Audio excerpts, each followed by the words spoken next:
A staffing crisis that's affecting some of the most vulnerable veterans at the Tucson VA hospital. A credible source reveals to KGUN-9 that the shortage of doctors is so severe that it could be putting thousands of seriously ill patients in harm's way.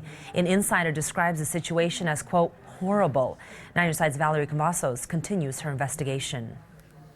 KGUN-9 uncovered this startling fact. Since 2009, most of the 247 doctors who left the Tucson VA, 188 doctors total, didn't even make it past 5 years. 33 doctors left in less than 6 months. Health experts, including doctors I've interviewed, all agree it's a high turnover rate, a red flag. And now we've learned 6 of the physicians, or hospitalists as they're called, in acute care walked out the door over the past several months.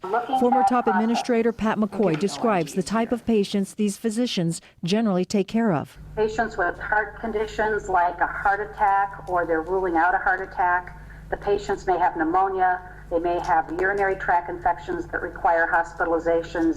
The reason for the mass exodus? An insider says 2 of the 6 physicians said they left because they couldn't take it anymore. They were burnt out and exhausted from being overworked and mistreated. All 6 doctors said they left because they felt like second-class citizens, not respected, not appreciated. They felt there was no administrative support and no communication. So what does the Tucson VA leadership say about the doctor shortage? Acting Director Jennifer Gutowski has refused repeated requests for interviews. But in a recent news release addressing KGUN-9's investigation, Gutowski cites simply a staffing issue in acute care, no details given.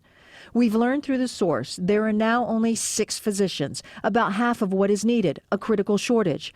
An insider says the vacant spots are covered by temporary doctors, as well as specialists like cardiologists who tackle heart problems and are now having to treat patients with lung issues the specialists haven't dealt with in 10 or 20 years.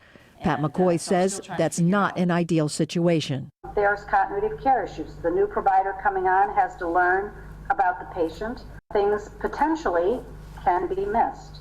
The source says the staffing crisis is so severe that patients are being transferred to community hospitals several times a week. Valerie Cavazos, KGUN-9 on your side.